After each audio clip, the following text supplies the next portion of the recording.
everyone. I am Anju and today I will teach you chapter 8 from class 6th NCERT book, A Game of Chance.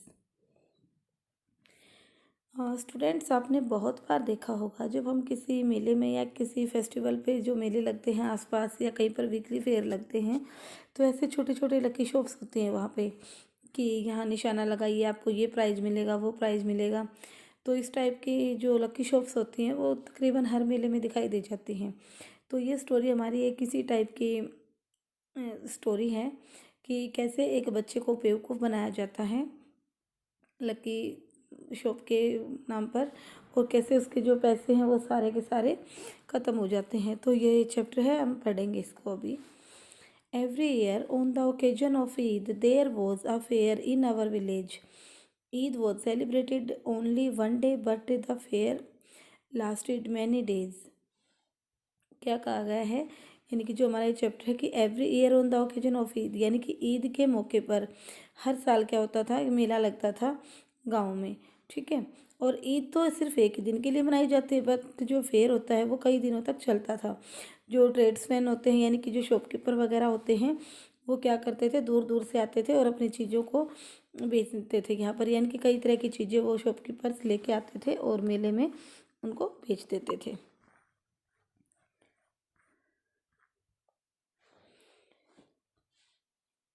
You could buy anything from small pin to a big buffalo, यानी कि जो मेला लगता था वो इतना बड़ा लगता था, यहाँ पर आप कुछ भी चीज़ खरीद सकते थे, यानी कि बहुत छोटी से छोटी पिन से लेकर भैंस तक भी आप खरीद सकते थे। सेकंड पैराग्राफ में जो अंकल बच्चा बताता है, uncle took me to the fair, कि मेरे अंकल हैं जो वो मुझे मेले में लेके जाते हैं। भैया who worked for us at home came with us, यानी कि जो भैया उनके घर जो काम करने वाला था, भैया वो भी कहता है कि हमारे साथ चल पड़ते हैं। आगे क्या, there was a big crowd at the fair, uncle was leading us through the crowd when he met a few of his friends. They wanted him to spend some time with them. कि अब ये बच्चा है जो author है ये बता रहा है कि उस टाइम पे जब मतलब ऑथर छोटा था तब की ये स्टोरी लिखी हुई है। तो बताता है कि मेरे अंकल कैसे मुझे वहाँ पर मेले में ले जाते हैं और साथ में जो भैया यानी कि उनके घर पे काम करने वाला जो उनका नौकर था उसको भैया बुलाते थे, उसको अपने साथ ले जाते हैं। तो कहता है मेले में बहुत ज़्यादा भीड़ थी और अंकल हमारे आगे आगे चल रहे थे, यानी कि लीडिंग कर रहे थे, हमसे आगे थे भीड़ में से। तो वहाँ पर कहता है कि अंकल को ना उसके कुछ दोस्त मिल जाते हैं और अंकल उनके साथ कुछ टाइम बिताना चाहते थे। अभी नेक्स्ट थर्ड पैराग्राफ से देखेंगे, uncle asked me whether I would like to look around the fair with भैया till he came back. I was happy to do that and uncle warned me neither to buy anything nor to go too far out while he was away. देखिए यहाँ पर conjunction use हुआ है, neither नोर, दोनों ही, ये neither और ये नोर दोनों ही क्या है, ये नेगेटिव सेंस देते हैं। इनका मतलब होता है कि ना ये करना ना वो करना। तो अंकल को उसके फ्रेंड मिल गए, उनके साथ बातें करने लगे। तो अंकल उनको कहते हैं कि अगर तुम्हें मेला देखना है तो तुम मेला देख सकते हो, लेकिन साथ साथ उनको वार्निंग भी दी कि तुम्हें ना तो बहुत दूर जाना है और ना ही कोई चीज़ खरीदनी है। ठीक है, और तो जो ऑथर है ये कहता है कि वो तो बहुत ज़्यादा खुश हो गया क्योंकि वो तो चाहता ही ऐसा था कि ऐसा हो जाए, जैसे बच्चे सभी चाहते हैं कि बड़े हमारे साथ ना हो और अब अपनी मर्ज़ी से कुछ भी खरीदे कुछ भी करें। तो आगे जो ऑथर वो कहता है, I promised that I would wait for him, कि मैं प्रॉमिस करता हूँ कि मैं आपका इंतज़ार करूँगा और आपके इजाज़त के बिना या जब तक आप नहीं आओगे, जब तक कोई चीज़ भी नहीं खरीदूँगा और कहीं दूर भी नहीं जाऊँगा। नेक्स्ट पैराग्राफ पे देखते हैं, पैराग्राफ 4, भैया and I went to from shop to shop, कि हम एक दुकान से दूसरी दुकान पर गए। There was many things I would have like to buy, और वहाँ पर बहुत सारी ऐसी चीज़ें थी कि जिनको मैं ख़रीदना चाहता था। But I waited for uncle to return, लेकिन मैं अंकल का इंतज़ार कर रहा था वापस आने के लिए। Then we came to what was called the lucky shop, तो कहते फिर हम एक ऐसी जगह पे आए जहाँ पर एक शॉप थी जिसको लकी शॉप के नाम से बुलाते थे। लकी शॉप था उस दुकान का नाम। The shopkeeper was neither young nor old. और जो दुकान का मालिक था वो ना तो बहुत ज़्यादा जवान था और ना ही बूढ़ा था। He was a middle aged man. वो एक मिडल सी यानी कि अधेड़ सी उम्र का आदमी था, मध्यम सी उम्र का, बीच की उम्र का था। He seemed neither too smart nor too lazy. ना ही तो वो बहुत ज़्यादा स्मार्ट दिख रहा था यानी कि ज़्यादा एक्टिव, और ना ही ज़्यादा लेजी दिखाई दे रहा था। He wanted everybody to try their luck. और वो चाहता था कि सभी लोग अपना अपना लक ट्राई करें, भाग्य आजमाएं। There were disc on the table. Table पे उसने कुछ डिस्क टाइप की जो रखी हुई थी, उनके ऊपर कुछ नंबर्स थे with numbers from 1 to 10 facing down. 1 से लेकर 10 तक उनके ऊपर नंबर्स लिखे हुए थे। All you had to do was to pay 50 पैसा। तो अब वो कहते हैं, शॉपकीपर ने बताया कि all you had to do was to pay 50 पैसे, पिकअप एनी 6 डिस्क, कि आप किसी भी 6 डिस्क को इनमें से उठा लो और आपको सिर्फ 50 पैसे यानी कि 50 पैसे उसके लिए पे करने होंगे। Add up the number on the disc and find the total. और आप क्या करोगे, जब उनके डिस्क के जो 6 डिस्क आप लोगे तो उनके नंबर आप काउंट करोगे, तो वो नंबर जो किसी चीज़ से मैच हो जाएंगे तो उस चीज़ के ऊपर मतलब सभी जो इनाम थे ना वो नंबरिंग पे लिखे हुए थे। तो कोई 6 डिस्क उठाई यानी कि किसी का मूल्य कितना बन रहा था, किसी का मूल्य कितना ही बन रहा था, तो उन चीज़ों के नंबर को काउंट करने पर वो जो शॉप में रखी हुई कीमती चीज़ें थी वो उनको मिल जाएंगी। And disc and find the total. तो उनका टोटल करना होता है, मतलब कि टोटल करने से डिस्क के ऊपर जो लिखे हुए नंबर थे उनको टोटल करोगे। The article marked with that number was yours. और जो नंबर आप का टोटल सम बनेगा, जो भी नंबर, और उस नंबर के हिसाब से जिस चीज़ के ऊपर वही नंबर लिखा होगा वो चीज़ आपकी हो जाएगी। अब नेक्स्ट पैराग्राफ में कहते हैं, वो जो ऑथर हमारा वो कहता है कि an old man paid 50 paise and selected 6 disc. कि एक ओल्ड मैन आता है और वो 50 पैसे देकर 6 डिस्क खरीद लेता है। ही एडेड अप द नंबर्स। वो नंबरों को काउंट करता है। On them and found the total was 15। और उन 6 के 6 नंबर जो डिस्क थी उनके ऊपर जो नंबर लिखे हुए हैं उनको काउंट करता है तो वो नंबर 15 बने।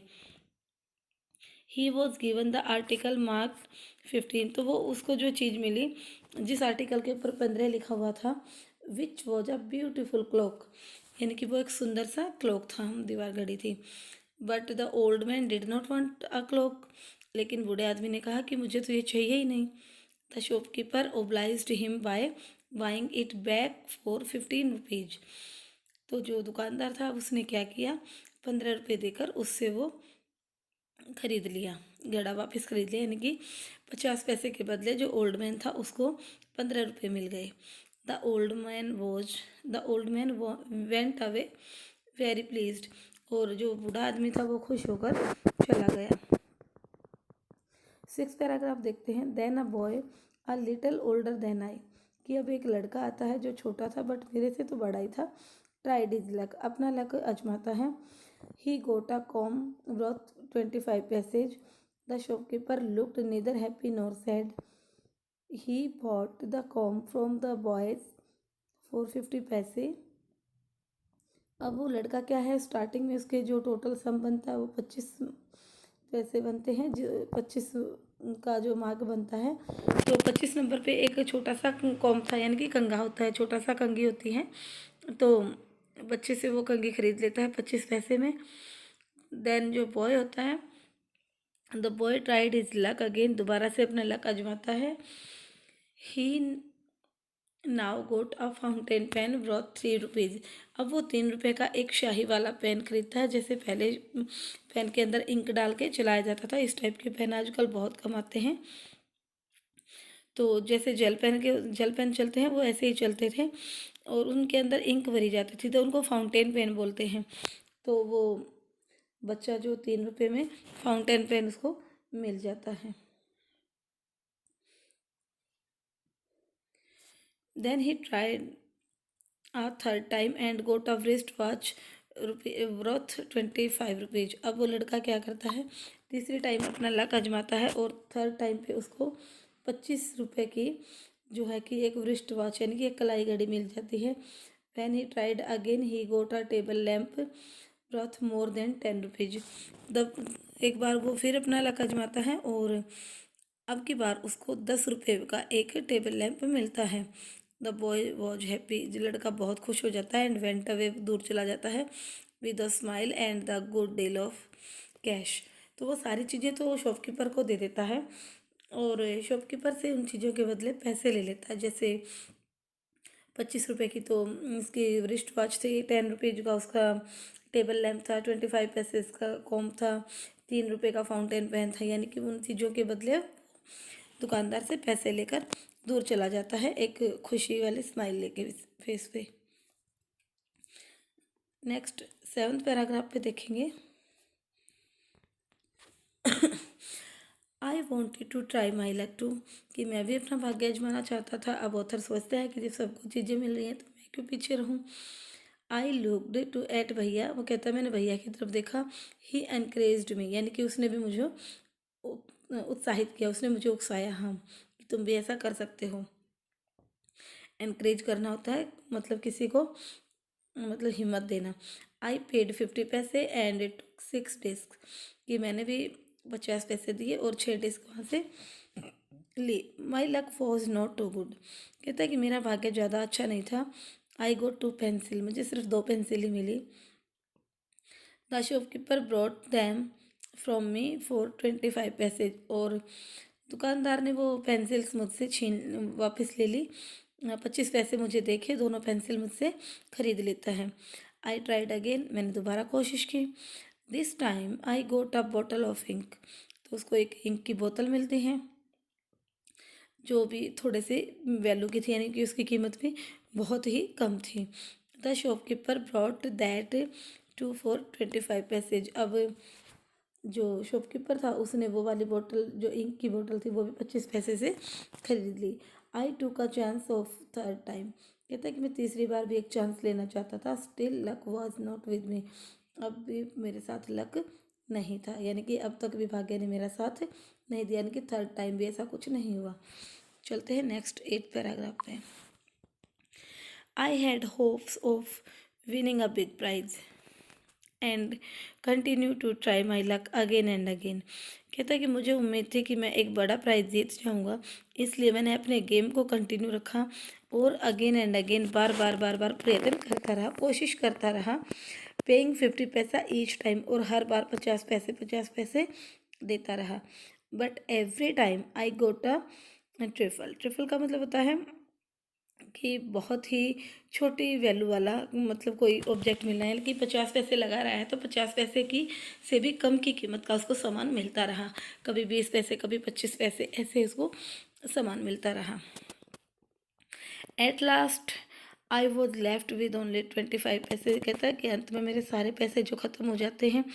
Again the shopkeeper showed his kindness, और जो दुकानदार है वो मुझ पे अपनी काइंडनेस, अपनी दया दिखाता है। वो कहता है ही सेड आई कुड इधर पे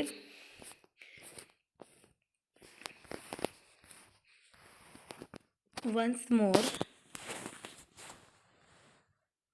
विथ 25 पैसा। जो शॉपकीपर कहता है कि अगर मैं एक बार 25 पैसे और लगा कर अगर खेलना चाहूँ तो कहता है आपका अकाउंट में मैनेज कर लूँगा। I paid again and the last 25 पैसे ऑल्सो डिसअपेयर, कहता है कि मैंने लास्ट टाइम भी जो 25 पैसे बचे थे वो भी दुकानदार के कहने पर मतलब लगा दिए, लेकिन अब की बार मेरे पास कुछ भी नहीं बचा, यानी कि वो 25 पैसे जो बचे हुए थे वो भी मेरे पास क्या हो गए, डिसअपेयर्ड, मतलब गायब हो गए, ख़त्म हो गए। नेक्स्ट 9th पैराग्राफ पे चलते हैं। पीपल हु लुकड एट मी, इनकी वहाँ पर बहुत सारे जो लोग थे, कहता है people were looked at me, some were laughing at my bad luck, जो लोग वहाँ पर मुझे देख रहे थे उनमें से कुछ तो मेरे दुर्भाग्य यानी कि बैड लक पर, मेरे बुरी किस्मत पर हंस रहे थे। But none showed any sympathy, लेकिन किसी ने भी मुझसे सिंपैथी मतलब सहानुभूति नहीं दिखाई। भैया and I went to the place where uncle had left us, अब कहता है कि भैया और मैं उसी जगह पर आ गए जहाँ पर अंकल ने हमें छोड़ा था, वेट करने के लिए कहा था। And waited for him to return, और वहाँ आकर हम उनके लिए वेट करने लगे, अंकल के लिए। प्रेजेंटली ही कम, फिर कहता है ही केम, अंकल वहाँ पर आए। He looked at me and said, उसने मुझसे कहा, मेरी तरफ देखा और मुझसे कहा, रशीद, जो ऑथर होता है इनका नाम रशीद होता है, यू लुक अपसेट, तुम बहुत अपसेट दिखाई दे रहे हो। व्हाट इज़ द मैटर, अब मैटर क्या है, मामला क्या है, यानी कि तुम इतने अपसेट क्यों हो, क्या हो गया है। तो अब भैया उनको बताते हैं, 10 पैराग्राफ से स्टार्ट करते हैं। I did not say anything, मैंने कुछ भी नहीं बताया। भैया told him what had happened, कि मेरे साथ क्या हुआ, क्या घटना घटी थी, वो भैया ने बता दी। Uncle was neither angry nor sad, ना तो हमसे गुस्सा हुए और ना ही वो उदास हुए। ही स्माइल्ड एंड पैटेड मी, उन्होंने मेरी कमर थपथपाई, यानी कि ऐसे पैट किया मुझे और मेरी तरफ स्माइल किया। ही टुक अ शॉप एंड ब्रॉट मी, कहते कि वो मुझे एक शॉप पे ले गए और मेरे लिए उन्होंने कुछ सामान खरीदवाया, कुछ चीज़ें उनके साथ खरीदी, जैसे beautiful umbrella, biscuit and sweets and other some little gifts. तो अंकल कहते हैं, अंकल उसको एक शॉप पे ले गए, वहाँ पे उनके लिए एक सुंदर सी अम्ब्रेला खरीदी, बिस्किट खरीदे खाने के लिए, स्वीट्स दी और साथ में छोटे छोटे कई गिफ्ट्स भी दिए। देन वी रिटर्न होम, फिर कहता है कि हम वापस घर आ गए। 11th पैराग्राफ, बैक होम, घर वापस आकर uncle told me that lucky shop man had made a fool of me, कि जो लकी शॉप वाला आदमी था उसने मुझे बेवकूफ़ बनाया है। नो अंकल आई सेड, मैंने कहा अरे अंकल नहीं, it was just my bad luck, ये केवल मेरा बैड लक था।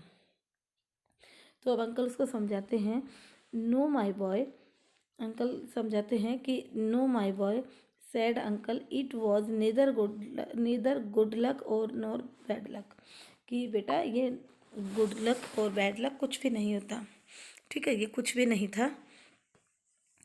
तो आगे जो ऑथर है वो कहता है, बट अंकल आई सेड, मैंने कहा, आई सा N old man getting a clock, कि मैंने देखा एक ओल्ड मैन को एक क्लॉक मिल गया। एक और जो बॉय था, गेटिंग 2 or 3 कॉस्टली थिंग्स, कि एक जो और बच्चा आया उसको 2-3 कॉस्टली चीज़ें मिल गई थी, यानी कि कीमती चीज़ें वो बच्चा लेके गया है। यू डोंट नो चाइल्ड, अब अंकल सैड अंकल उसको समझाते, बेटा तुम नहीं जानते, they were all friends of the shopkeeper, कि वो सारे के सारे शॉपकीपर के ही फ्रेंड थे। They were playing tricks to tempt you to try your luck, कि वो लोगों को क्या करते हैं, मतलब ऐसे ट्रिक के साथ वो गेम खेलते हैं ताकि ज़्यादा लोग उनकी तरफ आकर्षित हो जाए और अपना जो लक है वो आजमाएं। They wanted your money and they got it, वो तुम्हारे पैसे चाहते थे और वो उन्होंने ले लिए। नाउ फॉरगेट अबाउट इट, अब तुम इस चीज़ के बारे में बिल्कुल भूल जाओ, यानी कि इस घटना को अब तुम भूल जाओ, याद मत रखो। And don't tell anybody of your bad luck और योर फुलिशनेस, और अपने इस घटना के बारे में किसी को भी मत बताना, यानी कि डोंट टेल एनीबडी, किसी को भी इस बारे में मत बताना। योर बैड लक, अपने बैड लक के बारे में, और योर फुलिशनेस के बारे में, और अपनी मूर्खता के बारे में, नहीं तो तुम्हारे फ्रेंड्स हैं या दूसरे फैमिली मेम्बर्स हैं वो बार बार तुम्हारा मजाक उड़ाएंगे। इस तरह से अंकल उनको समझाते हैं। तो स्टूडेंट ये था आपका चैप्टर 8 क्लास 6 है, होप आपको समझ में आया होगा। Thank you, have a nice day.